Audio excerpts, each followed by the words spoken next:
প্রিয় দর্শক, আজকের আলোচনাটা শুরু করছি একটা অত্যন্ত গুরুতর প্রশ্ন দিয়ে। বাংলাদেশ কি ধীরে ধীরে এমন একটা জায়গায় পৌঁছে যাচ্ছে যেখানে রাজনৈতিক সংঘাত আর শুধু রাজনৈতিক থাকবে না? আমি এখনই বলছি না যে বাংলাদেশে গৃহযুদ্ধ শুরু হয়ে গেছে, কিন্তু কয়েকটি ঘটনা পাশাপাশি সাজিয়ে দেখুন। প্রথমত, শেখ হাসিনা ঘোষণা করেছেন তিনি দেশে ফিরবেন, আর বাংলাদেশের সরকার স্পষ্টত হাসিনার ফিরে আসার ঘোষণায় ভীত। একদিকে সরকার বলছে তিনি ফিরলে নিরাপত্তা দেয়া হবে, আবার ভারতের কাছে দাবি করছে তাকে প্রত্যর্পণ বা এক্সট্রাডাইট করা হোক। বলছে দেশে ফিরলে তাকে বিচারের মুখোমুখি হতে হবে। হাসিনা নিজে যদিও বলছেন যে তিনি তো বিচার ব্যবস্থার মুখোমুখি হবেন, তাহলে এই হাসিনার ফেরা নিয়ে গোলমালটা পাকানো হচ্ছে কেন? সমস্যাটা কোথায়? বাংলাদেশ সরকারের তো উচিত ছিল ভারত থেকে তার ফেরানোর ব্যবস্থা সেটা করা, তা করছে না। কারণ বুঝতে অসুবিধা হওয়ার কথা নয়।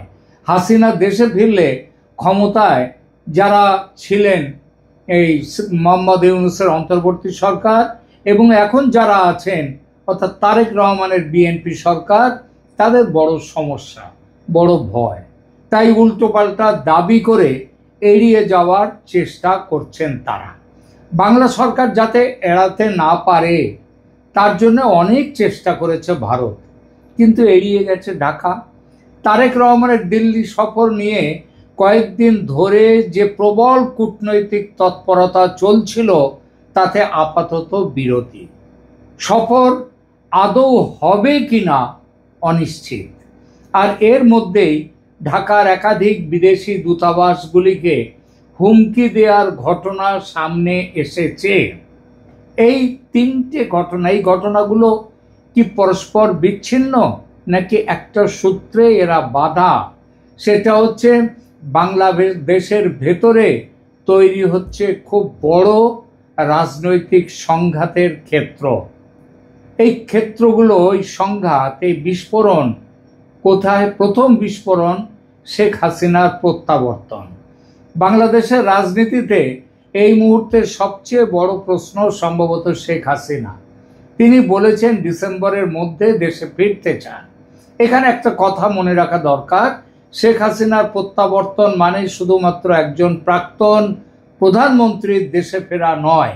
এর অর্থ বাংলাদেশের রাজনীতির একটা সাপ্রেসড পলিটিক্যাল কনস্টিটিউয়েন্সি, যাদেরকে চেপে রাখা হয়েছিল যে রাজনৈতিক দলটাকে, তাদের আবার প্রকাশ্যে চলে আসা। কারণ আওয়ামী লীগকে প্রশাসনিকভাবে বা নির্বাচনী রাজনীতি থেকে বেআইনিভাবে কোণঠাসা করা গেলেও আওয়ামী লীগের কয়েক দশকের সামাজিক ভিত্তিকে নিশ্চিহ্ন করে দেওয়া যায়নি। যত দিন যাচ্ছে আওয়ামী লীগের প্রাসঙ্গিকতা তত তীব্র হচ্ছে, মানুষের ভেতর তত আসছে এই প্রত্যাশা শেখ হাসিনা কবে দেশে ফিরবেন। আর বিষয়টা শুধু আওয়ামী লীগ বনাম বিএনপিও নয়, বাংলাদেশের সমাজে আরও পুরনো একটা বিভাজন রয়েছে। সেই বিভাজনটা হলো 1971 মুক্তিযুদ্ধের উত্তরাধিকার। বাংলাদেশের রাষ্ট্রীয় পরিচয় কি মূলত বাঙালি জাতীয়তাবাদ, মুক্তিযুদ্ধ, বাংলা ভাষা এবং ধর্মনিরপেক্ষতার উত্তরাধিকার বহন করা, নাকি বাংলাদেশের পরিচয়ের কেন্দ্রে থাকবে রাজনৈতিক ইসলাম, মুসলিম জাতীয়তাবাদ এবং পাকিস্তানের সঙ্গে একটা নারীর বাঁধন? এই বিতর্ক নতুন নয়, এই বিতর্ক বর্তমানে কার্পেটের নিচে চেপে রেখে দেয়া হয়েছে। কিন্তু শেখ হাসিনা দেশে ফিরলে এই কার্পেটটা উড়ে যাবে, সরে যাবে, আর এই পুরনো বিতর্ক আবার ভয়ঙ্করভাবে সামনে চলে আসবে। বাংলাদেশে মুক্তিযুদ্ধের উত্তরাধিকারের সমর্থক মানেই আওয়ামী লীগের সমর্থক, এটা পুরোপুরি ঠিক নয়। তবে আওয়ামী লীগ অবশ্যই প্রধানতম, কিন্তু বিএনপির মধ্যেও মুক্তিযোদ্ধা পরিবার আছে।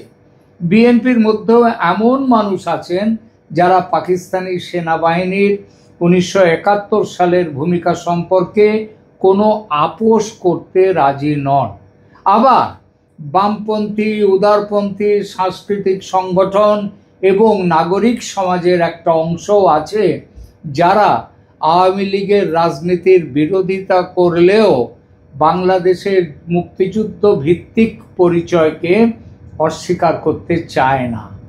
সুতরাং ভবিষ্যতের সংঘাত যদি তৈরি হয় সেটা খুব সরল ওই আওয়ামী লীগ বনাম বিএনপি বা আওয়ামী লীগ বনাম বিএনপি জামাত এই ধরনের সমীকরণে আটকে থাকবে না। যদি তৈরি হয় এই এই ছোট্ট সমীকরণে থাকবে না, সেটা হবে কি মুক্তিযুদ্ধের পক্ষ ও বিপক্ষ শক্তির লড়াই, 71-এর রাজনৈতিক উত্তরাধিকার বনাম তার বিরোধী শক্তি। আরও স্পষ্ট করে বললে পাকিস্তানপন্থী বনাম বাঙালি জাতীয়তাবাদ পন্থীর লড়াই। আর এটাই সবচেয়ে বিপজ্জনক জায়গা। হাসিনা ফিরলে কি হতে পারে? শেখ হাসিনা বাংলাদেশে ফিরলেন, ধরুন বিমানবন্দর থেকে তাকে যদি সরাসরি আটক করা হয়, তার সমর্থকরা কি চুপ করে থাকবেন? আওয়ামী লীগের কর্মী সমর্থকরা কি রাস্তায় নামবেন? তাদের ওপর আক্রমণ হলে পাল্টা প্রতিরোধ হবে কি? আবার হাসিনা বিরোধী জুলাই আন্দোলনের শক্তিগুলো, জামাত, তারা তাদের ওই জুলাই আন্দোলনের শক্তিদের জনসমর্থন এখন অকিঞ্চিতকর, কিন্তু তারা নিজেদের প্রাসঙ্গিক করতে এই সুযোগ নেবেন, নিশ্চয়ই রাস্তায় নামবেন। তার মধ্যে ধর্মীয় সংগঠন, ছাত্র সংগঠন, রাজনৈতিক দলগুলো যখন ঢুকে পড়বে তখন পরিস্থিতি কোথায় গিয়ে দাঁড়াবে সেটা বুঝতে পারছেন? এগুলো প্রশ্ন, এবং প্রশ্নগুলো কিন্তু মন গড়া নয়, মন গড়া নয় এগুলো। রাষ্ট্র তখন কি করবে? রাষ্ট্রের কাজ হচ্ছে আগুন লাগার পরে দমকল কিনতে যাওয়া নয় বা দমকলের টেন্ডার দেয়া নয়। আগুন লাগতে পারে এই সম্ভাবনাটা আগে বুঝে আগুন লাগলে কি হবে, কিভাবে সেই আগুন নেভানো যাবে সেই ব্যবস্থা তৈরি রাখা। আর এখানেই আসে সেনাবাহিনীর ভূমিকা। বাংলাদেশের ইতিহাসে রাজনৈতিক অস্থিরতা এবং সেনাবাহিনীকে আলাদা করে দেখা কঠিন। 1975 শেখ মুজিবুর রহমান বঙ্গবন্ধু তার হত্যার পর থেকেই কয়েক দশক ধরে বাংলাদেশের ইতিহাস সাক্ষী রয়েছে সেনাবাহিনীর কাজকর্মের। বর্তমান সেনাপ্রধান জেনারেল ওয়াকার উজ্জামান 2024 সালের 5 আগস্টের রাজনৈতিক পালাবদলের অন্যতম শ্রেষ্ঠ কুশীলব ছিলেন, নায়কের ভূমিকায় এটা বলা যায়। এবং তার বর্তমান রাজনৈতিক উদ্দেশ্য সম্পর্কেও অনেক সন্দেহ সম্প্রতি তৈরি হয়েছে। হজ করে আসার পর তিনি নিজের গেট আপটা বদলে আরও ধার্মিক করে ফেলেছেন, যেটা পাকিস্তানের ফিল্ড মার্শাল আসিম মুনির এখনো পর্যন্ত করে ওঠেননি। ওয়াকার নাকি এখন এই মুহূর্তে বাংলাদেশের মৌলবাদী শক্তির চোখের মণি। সুতরাং বাংলাদেশে যদি ব্যাপক রাজনৈতিক সংঘর্ষ শুরু হয়, পুলিশ পরিস্থিতি নিয়ন্ত্রণ করতে না পারে, ঢাকার রাস্তায় যদি বিভিন্ন রাজনৈতিক শিবির মুখোমুখি হয়, তখন শেষ পর্যন্ত কাকে নামতে হবে? সেনাবাহিনীকে।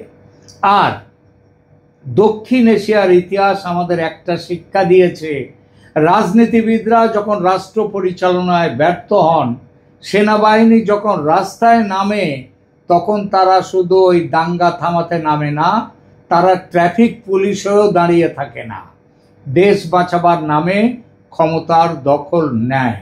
এটা স্পষ্টত দৃশ্যমান বিপদ। কিন্তু এখানে আরও একটা কথা আছে, যে সেনাবাহিনী হোমোজিনিয়াস মানে এক কাট্টা নয়, সেই সেনাবাহিনী তার যার মধ্যে অনেক গোষ্ঠী দ্বন্দ্ব আছে, পাকিস্তানপন্থী, ভারতপন্থী, আওয়ামী লীগপন্থী, বিএনপিপন্থী, জামাতপন্থী, এই রকম যেখানে গোষ্ঠী ভাগে বিভক্ত থাকে, সেখানে সেনাবাহিনীর নিজেদের মধ্যেও যদি লড়াই হয় তাহলে সেটাও এড়িয়ে যাওয়া যাবে না। আরেকটা বিপদ, দ্বিতীয় বিপদ হচ্ছে উগ্রপন্থার নতুন আন্তর্জাতিক মাত্রা। এর মধ্যেই কয়েকটি উদ্বেগজনক আরেকটা ঘটনা ঘটেছে। ঢাকায় বিদেশি দূতাবাস এবং সরকারি দপ্তরে হুমকিমূলক ইমেল পাঠানোর ঘটনা প্রকাশ্যে এসেছে এবং সেগুলোর পেছনে আছে সাম্প্রদায়িক শক্তি, উগ্রপন্থীরা, মৌলবাদীরা। চীনা ও রুশ মিশনের নামও সেখানে এসেছে, যা খবর বাংলাদেশের স্বরাষ্ট্র দপ্তর এবং গোয়েন্দা পুলিশ খুব একটা গুরুত্ব দিচ্ছে না। তারা মানতে চাইছে না যে এর পেছনে কোনো প্রতিষ্ঠিত জঙ্গি সংগঠন রয়েছে। চীনারা যদিও সন্দেহ করছে এই হুমকি মেলের পিছনে আছে উইঘুরপন্থী ইসলামী সংগঠনরা। তারা এই ঘটনাটাকে উড়িয়ে দেওয়া যাবে না, কারণ প্রশ্নটা আরো বড়। বাংলাদেশের মাটিতে যদি এমন শক্তি তৈরি হয় যারা আন্তর্জাতিক ইসলামী ইস্যুকে কেন্দ্র করে বিদেশি দূতাবাসকে হুমকি দিতে পারে, তাহলে সেটা শুধু বাংলাদেশের অভ্যন্তরীণ নিরাপত্তার সমস্যা থাকে না, চীন সেটা অত্যন্ত গুরুত্ব দিয়ে দেখবে এবং দেখতে শুরু করেছে। তারা রীতিমতো দ্বন্দ্বে নেমেছে তারেক রহমান সরকারের সঙ্গে। চীনের জন্য এটা অত্যন্ত স্পর্শকাতর। কেন? বেজিংয়ের সবচেয়ে সেন্সিটিভ ডোমেস্টিক সিকিউরিটি ইস্যুগুলোর একটা হলো সিনজিয়াং এবং উইঘুর মুসলিমদের প্রশ্ন। বাংলাদেশের কোনো উগ্র ইসলামপন্থী গোষ্ঠী যদি উইঘুর মুসলিমদের প্রশ্নকে সামনে রেখে চীনা স্বার্থকে নিশানা করতে শুরু করে, তাহলে একটা অদ্ভুত কন্ট্রাডিকশন তৈরি হবে। কারণ বাংলাদেশের ভারত বিরোধী রাজনীতির একটা অংশ দীর্ঘদিন ধরে বলে এসেছে ভারতের বিকল্প চীন, ভারতকে চায় না বাংলাদেশ, তাদের চীন আছে। কিন্তু র্যাডিক্যাল ইসলামিস্ট পলিটিক্সের একটা অংশের কাছে আবার চীন নিজেই ইসলামের কাছে সমস্যার দেশ, তাদের উইঘুর নীতির কারণে। অর্থাৎ ভারত বিরোধিতা আর চীন পন্থা সবসময় একই রাজনৈতিক প্যাকেজে থাকবে এমন কোনো নিশ্চয়তা নেই। এটা বেজিংয়ের মাথা ব্যথার কারণ হয়েছে। তৃতীয় বিস্ফোরক তারেক রহমানের দিল্লি সফর। এবার আসুন সবচেয়ে সাম্প্রতিক ঘটনায়। গত কয়েকদিনে মনে হচ্ছিল তারেক রহমানের দিল্লি সফর প্রায় চূড়ান্ত। 23 থেকে 25 আগস্ট সম্ভাব্য সফরের কথাও ভারতীয় সংবাদ মাধ্যমে এসেছিল।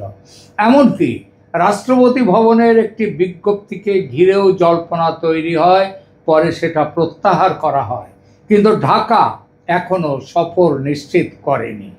বাংলাদেশের প্রধানমন্ত্রীর প্রেস সচিব জানিয়েছেন ভারত বাংলাদেশ সম্পর্কের কিছু অমীমাংসিত বিষয় রয়েছে এবং তার জন্য সফরের অনুকূল পরিবেশ প্রয়োজন। সেই অনুকূল প্রবেশের জন্য এমন দুটি দাবি দিয়েছে বাংলাদেশ যা মেনে নেওয়া ভারতের পক্ষে অসম্ভব। অর্থাৎ সফরের দরজা প্রায় বন্ধ। কেন এত গুরুত্বপূর্ণ ছিল এই সফর? কারণ দিল্লির সঙ্গে ঢাকার একটা পলিটিক্যাল রিসেট দরকার। এটা ভারতেরও দরকার, বাংলাদেশেরও দরকার। এবং এই দরকার শেখ হাসিনার দেশে ফেরার ব্যবস্থা পাকা করার জন্য। কারণ অন্তর্ভুক্তিমূলক রাজনীতি বাংলাদেশে না এলে বাংলাদেশের পতন আরও শীঘ্র হবে। সেই জন্যে ভারত সেই কারণে এতটা ঝুঁকে পড়ে নতি স্বীকার করে তারেকের সফরটা চাইছিল। এবং এই ভারতের এই নতি স্বীকারের জন্য ভারত সরকার, ভারতের মধ্যে তারা সমালোচিত হচ্ছে। এমনকি অর্গানাইজারের প্রাক্তন সম্পাদক এবং আরএসএস ইডিওলগ সেই শেষাদ্রিচারী, তিনি তো বলেছেন ভারতের এতটা ঝুঁকে পড়ার কোনো দরকার ছিল না। কিন্তু ভারত চাইছিল একটা বড় বিপদের হাত থেকে বাংলাদেশকে বাঁচাতে, সঙ্গে সঙ্গে নিজেও বাঁচতে, যাতে শেখ হাসিনার দেশে ফেরার পর রাজনৈতিক আবহাওয়া গরম না হয়, যাতে গৃহযুদ্ধের পরিস্থিতি তৈরি না হয়, কিংবা এমন পরিস্থিতি তৈরি হলে যদি তেমন পরিস্থিতি তৈরি হয় তাহলে যেন কন্ট্রোল করা যায় সেই পরিস্থিতিকে, সেই আলোচনার জন্যই তারেক রহমানকে ডাকা হয়েছিল। কিন্তু সমস্যা হচ্ছে বাংলাদেশের ডোমেস্টিক পলিটিক্স। ভারতের সঙ্গে সম্পর্ক স্বাভাবিক করার চেষ্টা করলেই বাংলাদেশের একটা অংশ প্রশ্ন তোলে, হাসিনার কি হবে, ভারত তাকে কেন ফেরাচ্ছে না, আর তারেক রহমান দিল্লিতে গেলে বিরোধীরা সেটাকে কিভাবে ব্যবহার করবে। এই হিসাবও নিশ্চয়ই বিএনপিকে করতে হচ্ছে। তাই এক পা এগোচ্ছেন তারেক তো দু পা পিছিয়ে যাচ্ছেন। বিএনপির সবচেয়ে বড় পরীক্ষা এখানেই। বিএনপি এখন সরকারে, বিরোধী দলের থেকে অনেক কথা বলা যায়, কিন্তু সরকারে বসলে সব কথা বলা যায় না। এটা কিন্তু এখনো শিখতে পারেননি তারেক রহমান। সরকারে বসলে তাকে দেখতে হবে বিদ্যুৎ, ডিজেল, সীমান্ত সামলানো, বাণিজ্য এবং সবচেয়ে গুরুত্বপূর্ণ দেশের ভেতরের রাজনৈতিক বিস্ফোরণ কিভাবে আটকে রাখা যাবে। তারেক রহমানকে সম্ভবত এখন এই বাস্তবতার মুখোমুখি হতে হচ্ছে। কিন্তু ভারতের এত কেন মাথা ব্যথা, ভারতের কেন এত বড় ভয়? অনেকেই এই প্রশ্নটা তোলেন, ভারত কেন এত ভয় পাচ্ছে, এত চেষ্টা করছে কেন? কারণ বাংলাদেশে যে কে ক্ষমতায় থাকবে সেটা ভারতের একমাত্র চিন্তা নয়। ভারতের সবচেয়ে বড় চিন্তা স্ট্র্যাটেজিক নাইট মেয়ার, মানে দুঃস্বপ্ন, সেটা হলো কি একটা অস্থিতিশীল বাংলাদেশ। কারণ বাংলাদেশের গৃহ সংঘাত বাংলাদেশের সীমান্তে থেমে থাকবে না। শরণার্থীর ঢল আসবে পশ্চিমবঙ্গ, ত্রিপুরা, অসম, মেঘালয়ে। সীমান্তে অস্ত্র পাচার বাড়বে। উগ্রপন্থী সংগঠনগুলো সুযোগ নেবে। ভারতের উত্তর পূর্বাঞ্চলের নিরাপত্তার উপর চাপ তৈরি হবে। চীন এবং পাকিস্তানও নিজেদের স্ট্র্যাটেজিক ইন্টারেস্ট অনুযায়ী পরিস্থিতির সুবিধা নেওয়ার চেষ্টা করবে। সুতরাং বাংলাদেশের স্ট্যাবিলিটি ভারতের কাছে কোনো দয়া নয়, চ্যারিটি নয়, এটা ভারতের নিজের ন্যাশনাল সিকিউরিটির ইন্টারেস্ট। আর এখানেই শেখ হাসিনা হয়ে উঠেছেন ট্রিগার পয়েন্ট। হাসিনা ফিরবেন কি ফিরবেন না, প্রশ্নটা এখন আর শুধু একজন ব্যক্তিকে নিয়ে নয়।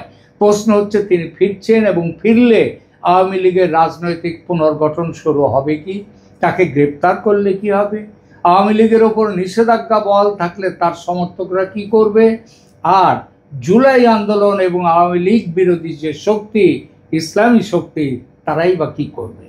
জামাত সহ ইসলামপন্থীরা নিশ্চয়ই বসে থাকবে না, বিএনপি বা কি করবে।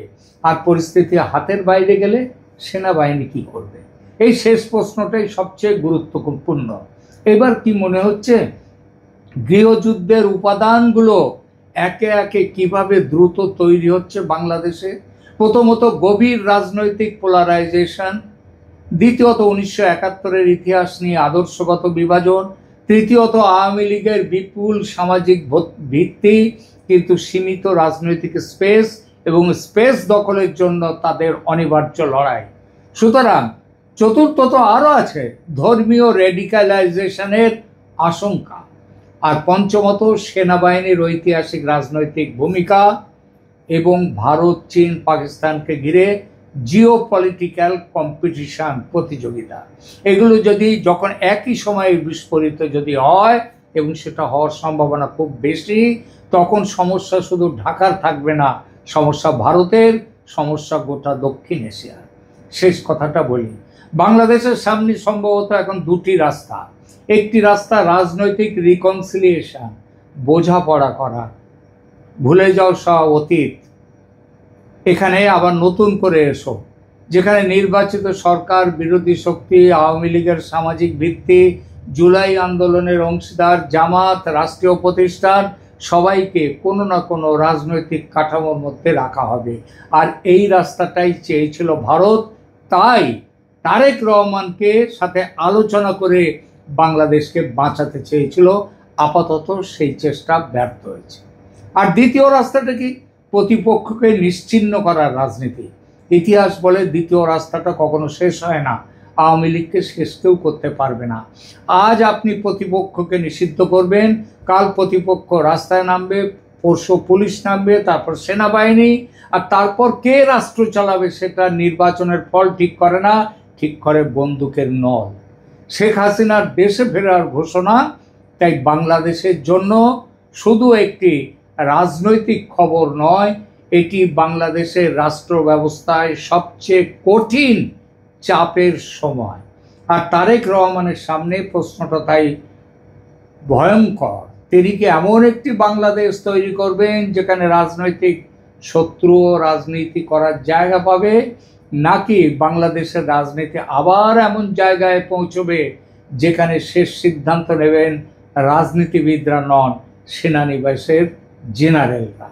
আগামী কয়েক দিনেই বা কয়েক মাসেই সম্ভবত তার উত্তর পাওয়া যাবে।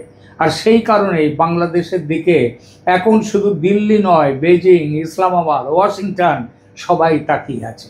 সবাই দেখছে গৃহযুদ্ধ কিভাবে অবশ্যম্ভাবী হয়ে উঠছে। আশা করব যেন না হয় এই গৃহযুদ্ধ। ঈশ্বর রক্ষা করুন বাংলাদেশকে।